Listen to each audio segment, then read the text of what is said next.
everybody, Saru here, and today we're going to talk about, focus.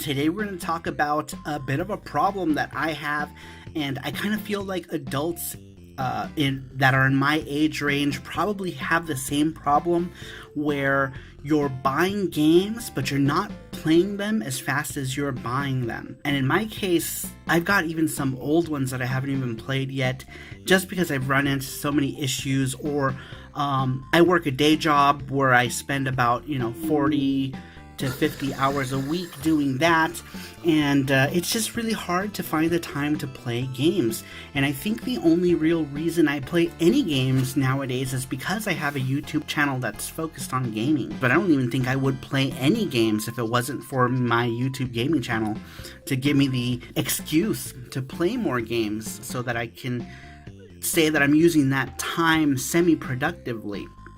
But let me go ahead and I'll show off these games. I would like to hear in the comments down below if you guys have this problem too.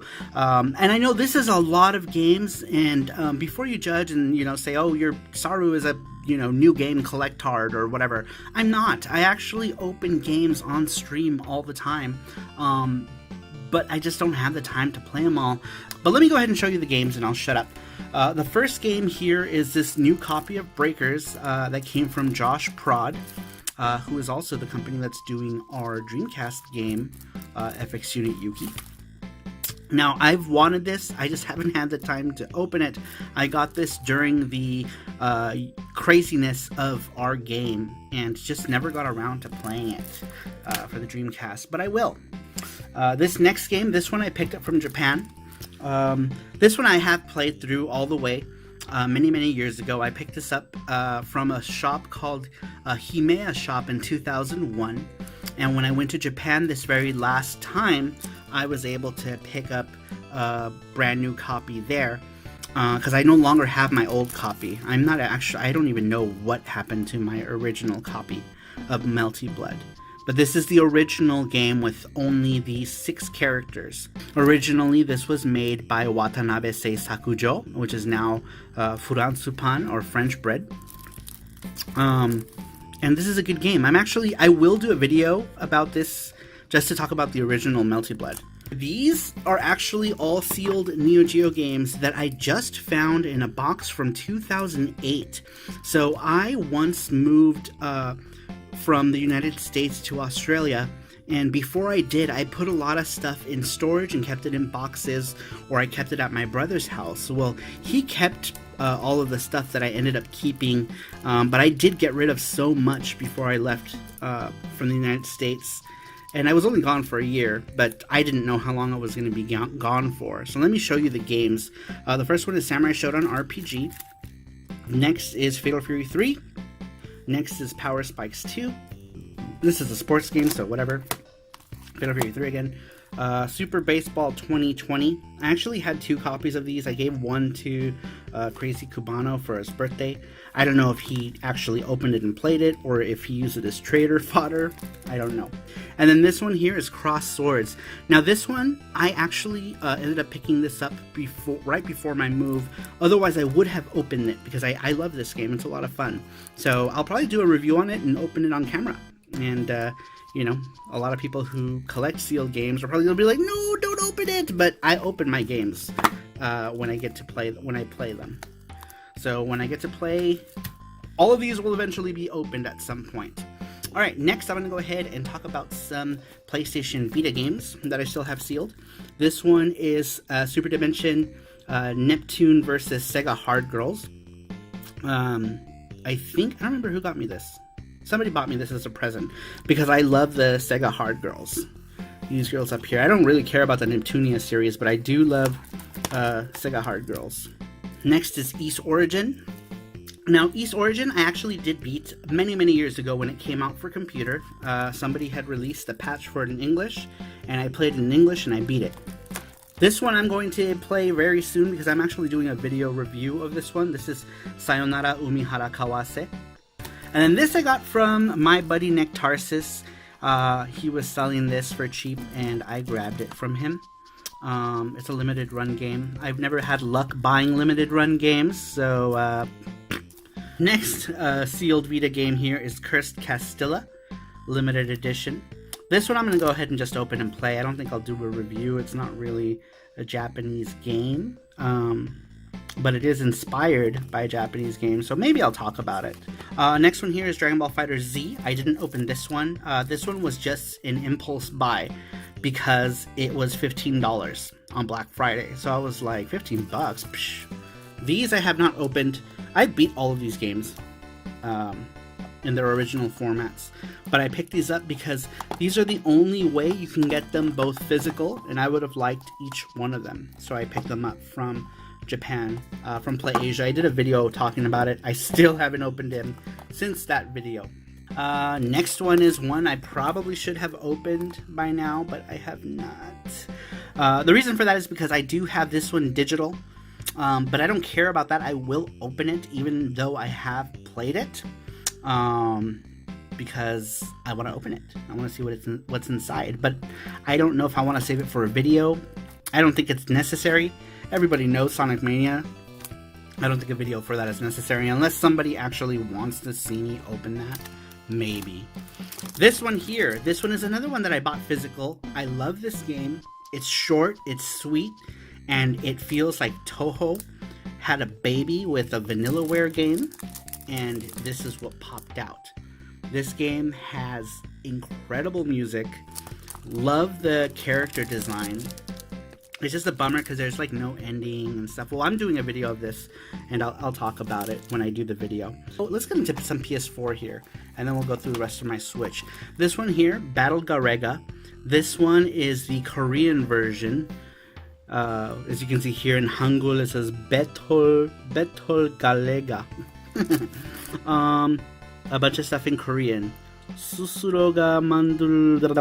Anyway, I picked this up from Play Asia because at the time they were like, oh no, we're almost out of this game. You might want to get it now. So I was like, well, shit.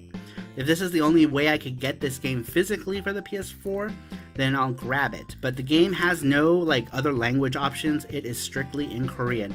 Not that you freaking need it for a shooter, right? Because like, I mean, you know what the hell to do. You fly around and you shoot stuff. Next is this Horizon Zero Dawn Complete Edition. This one was, this one I picked up because it was like $9.99 on Amazon. So it's like, okay, well, I mean, it's gotten great reviews and it's 10 bucks. I'm gonna pick it up. Another East Origin. I know I just showed this off for the Vita. This one I'm gonna go ahead and open so that I can maybe at least stream play this one with people. So I grabbed the PS4 version. It was also on sale on Play Asia for like $19.99. So, you know, more East is never a bad thing. If this came out on the Switch, I would probably buy it again on the Switch because I want to be able to buy all the East games. I have a large collection of East games. Next, Shenmue 1 and 2. I know. This one here is probably something I should have opened and played.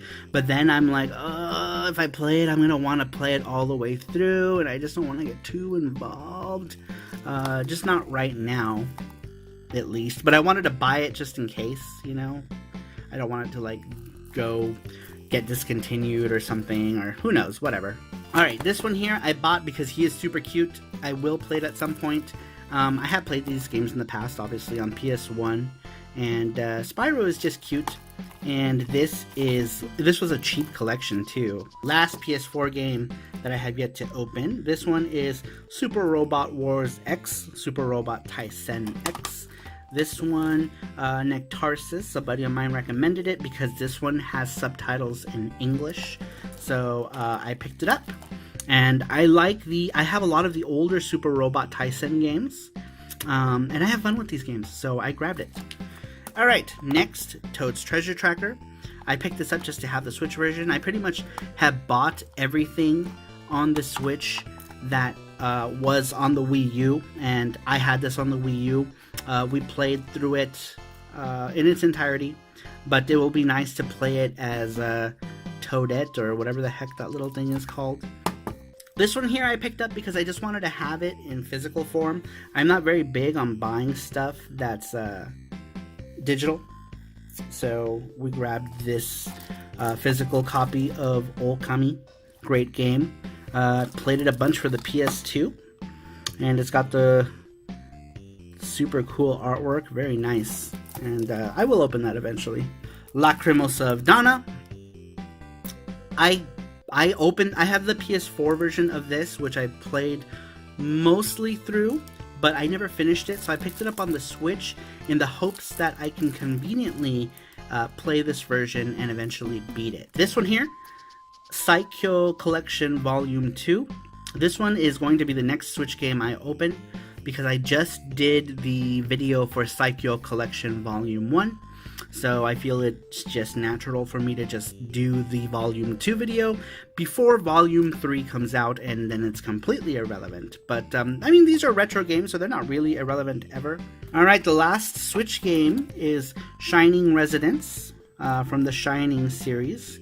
This one I picked up because it was a Black Friday deal for $19.99 for this collector's version, or whatever, hard shell Dragon Launch Edition. Draconic Launch Edition. God, I can't read today. But anyway, I picked this up because it was cheap, and the game itself looks cool. Looks pretty good. I'm excited to play this one.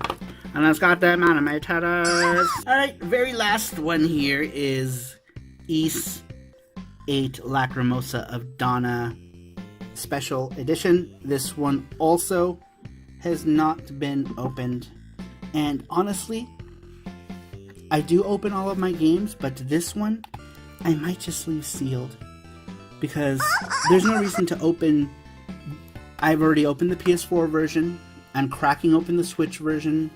I'm just gonna leave the Vita one in its case. It's got a pretty home, and it's not like I have to play it. The Vita version is also the lesser version of them all, for lack of a better word, inferior, but it was also the first version to come out, and for the time that it came out, it was pretty astounding. So anyway, guys, that was it for this video, just showing off all of my sealed games that I'm going to go ahead and get to opening soon here. But how many of you have this problem? Is it a good problem to have? I think it's a shitty problem to have, because I would actually like to have the time to play with them, but most of us adults don't have that kind of time when you got a job and you're working, 45, 50 hours a week, and then you got to factor in commute or whatever else, and it's just so hard. It's so hard to find the time to play games without feeling guilty about it, and I wish I had more time to play these games. But tell me what you guys think, if you guys have this problem with games or not. Let me know down in the comments, and I will see you all next time. Bye bye.